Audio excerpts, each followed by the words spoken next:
আর আজ ডিওএফ এর ব্রিগেড রয়েছে এবং সিপিআইএম এর যুব সংগঠনের সমাবেশ বিভিন্ন জেলা থেকেও কিন্তু মানুষ আসতে শুরু করেছেন। সেই ছবি আপনাদের দেখাবো। বিভিন্ন জেলা থেকে মানুষ আসতে শুরু করেছেন বাসে করে, এবং শুধু তাই নয়, ট্রেনে করেও ভোর থেকে একদম ভোর রাত থেকে মানুষ আসতে শুরু করেছেন। সিপিআইএম এর যুব সংগঠনের সমাবেশ রয়েছে। ইনসাফ কর্মসূচির পর সিপিআইএম এর যুব সংগঠনের সমাবেশ, সেই ছবি আপনাদের দেখাচ্ছি। দেখুন, বিভিন্ন জেলার ছবি তুলে ধরেছি এই মুহূর্তে।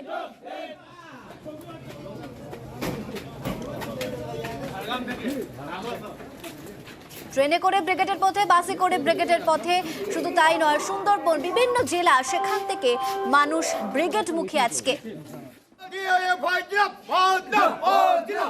আর সেই ব্রিগেডে সমাবেশ কেমন হচ্ছে, প্রস্তুতি কতটা এবং একদম কর্মী সমর্থকদের মধ্যে উন্মাদনা কতটা, সবটা জানবো। উজ্জ্বল রয়েছে সরাসরি আমার সঙ্গে, উজ্জ্বলের কাছে চলে যাবো। উজ্জ্বল, কতটা প্রস্তুতি, কর্মী সমর্থক তারা উন্মাদনা কতটা?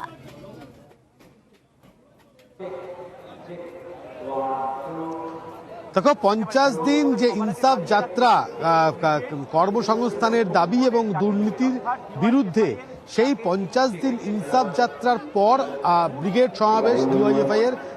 এখানটায় ডিওয়াইএফআই এর যে ব্রিগেড সমাবেশ ইতিমধ্যেই কিন্তু লোকজন আসতে শুরু করে দিয়েছে।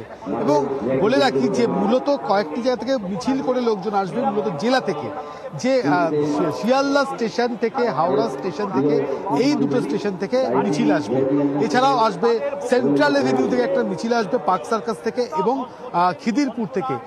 এই যে মূল যে মিছিল, সেই মূল মিছিলগুলো এসে মিলিত হবে এই ব্রিগেডের সমাবেশে। এখন যারা এসছেন বিক্ষিপ্তভাবে, বেশ কিছু লোক সকাল থেকেই তারা চলে এসছেন এবং তারা কিন্তু ইতিমধ্যেই যে ব্রিগেডের যে মাঠে আসতে শুরু করে দিয়েছেন। কিন্তু মূল যে যারা ব্রিগেডে আসবেন, সেই তারা কিন্তু এই 5টি যে মিছিল, সেই মিছিলে করে আসবেন। এই জায়গা দাঁড়িয়ে ভারতের গণতান্ত্রিক যুব ফেডারেশনের ডাকে যে ব্রিগেড সমাবেশ, সেই ব্রিগেড সমাবেশ কিন্তু ইতিমধ্যেই কটা মিছিল আসবে, ব্রিগেডে কি পরিকল্পনা রয়েছে একটু জানতে চাইবো। মনে করছেন যে, দেখো যেরকম বলছিলাম যে ব্রিগেডে মূলত যে ট্রেন থেকে যারা আসবে, ট্রেন এবং বাসে করে মূলত লোক আসবে জেলা থেকে, এবং কলকাতা এবং পার্শ্ববর্তী অঞ্চল থেকেও কিন্তু বেশ কিছু মিছিল ঢুকবে।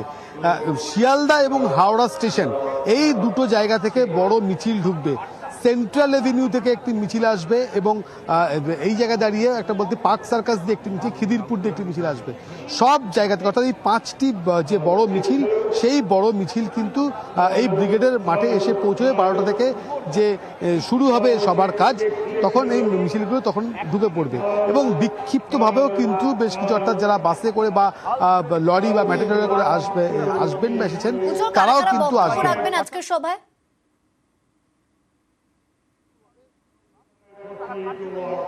দেখো, এই সবাই বক্তব্য রাখবেন সিপিএম এর রাজ্য সম্পাদক মোহাম্মদ সেলিম।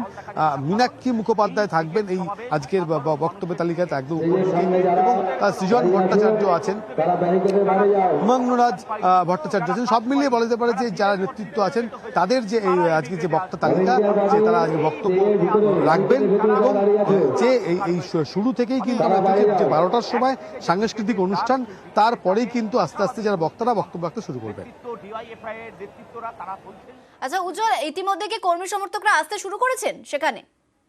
তারা এই ব্রিগেড সমাবেশ পর্যন্ত পৌঁছতে পারবে, এটাই একটা বড় প্রশ্ন। তার কারণ দেখো, কর্মী সমর্থক ইতিমধ্যে আসতে শুরু করে দিয়েছেন বিক্ষিপ্তভাবে। তার কারণ যারা সকালে ট্রেনে এসে পৌঁছেছেন বা কালকে রাতে যারা রওনা দিয়েছেন, যারা ভোর রাতে এসে পৌঁছেছেন, তারা কিন্তু এই যারা ব্রিগেড প্যারেড গ্রাউন্ড, সেখানে আসতে শুরু করে দিয়েছেন।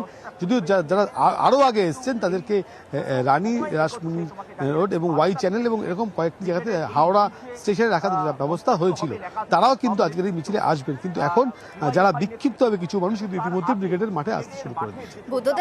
বুদ্ধদেব ভট্টাচার্য তার বার্তা শোনানো হবে, সেটা নিয়ে কর্মী সমর্থকদের মধ্যে উন্মাদনা কতটা? উজ্জ্বল,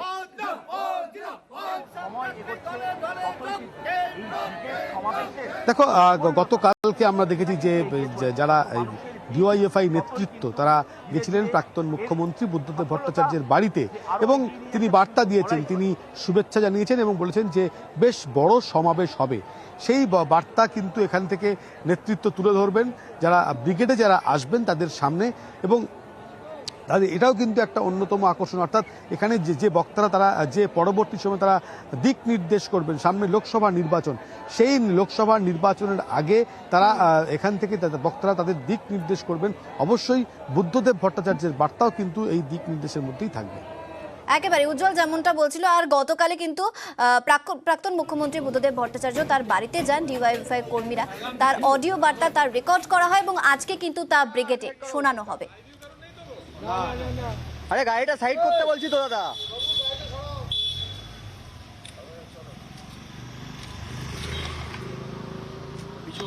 পিছো পিছো পিছো আস্তে পিছো।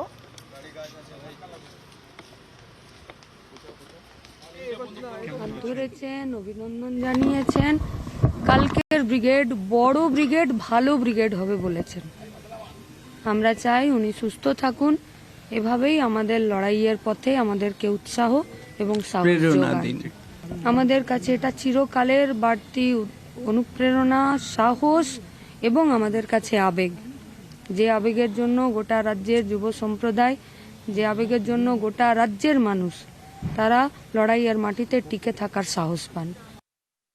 বুদ্ধবাবু একলা তো বুদ্ধদেব বাবু না, বুদ্ধবাবু হলেন পার্টি, সিপিআইএম, কমিউনিস্ট পার্টি, তার একজন সদস্য হিসাবে সব সদস্যের সঙ্গে মিলিয়ে জড়িয়ে তার অস্তিত্ব বার্তা তো নিশ্চয়ই দিয়েছেন।